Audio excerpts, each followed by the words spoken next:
इस सवाल में सबसे बड़ा धोखा यह है कि मशीन की बेची हुई मशीन की लागत को खाते से बाहर निकालना भूल जाते हैं और फिर नई खरीद गलत निकालते हैं। पहले पुरानी मशीन जो बिकी थी उसकी लागत घटाओ, फिर बाकी बढ़त नई खरीद होगी। बेची गई मशीन से मिली रोकड़, इसकी प्राप्ति कीमत विनियोग इनफ्लो में जाएगी।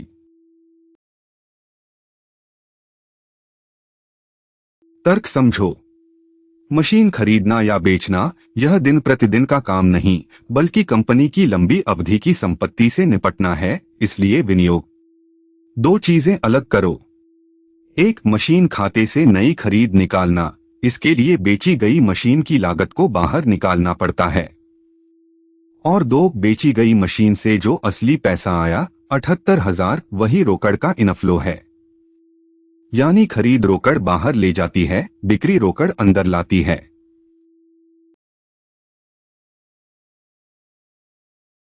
पहले सवाल पढ़ो। मशीन का शुरुआती बैलेंस 3 लाख, बंद बैलेंस 3,60,000, संचित ह्रास 1.5 लाख से 90,000 हुआ।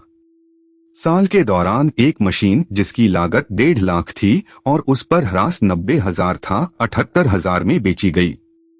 इनसे विनियोग गतिविधि से रोकड़ निकालनी है।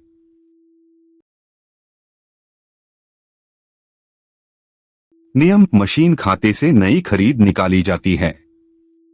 बंद बैलेंस जमा बेची गई मशीन की लागत घटाओ शुरुआती बैलेंस, यही नई खरीद। और बेची गई मशीन से 78,000 रोकड़ आई, यह विनियोग इनफ्लो।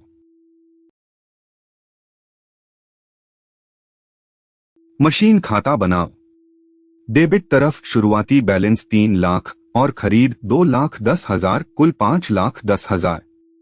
क्रेडिट तरफ बिकी मशीन की लागत 1.5 लाख और बंद बैलेंस 3,60,000, कुल 5,10,000।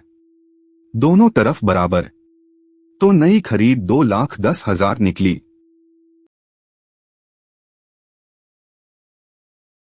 अब विनियोग रोकड़। खरीद 2,10,000, रोकड़ गई, आउटफ्लो।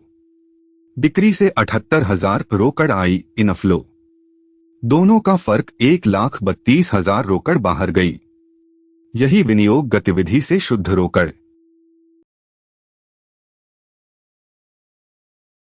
सार, खरीद बंद में बेची की लागत जोड़कर शुरुआती घटाओ। बिक्री से मिली रोकड़ विनियोग इनफ्लो। शुद्ध यहां 1,32,000 बाहर। इसी तरह हर स्थायी परिसंपत्ति का खाता।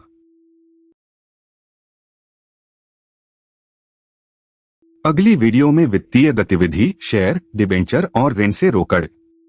यह चैप्टर 11 की पूरी श्रृंखला है।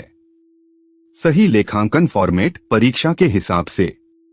सब्सक्राइब करना मत भूलिए।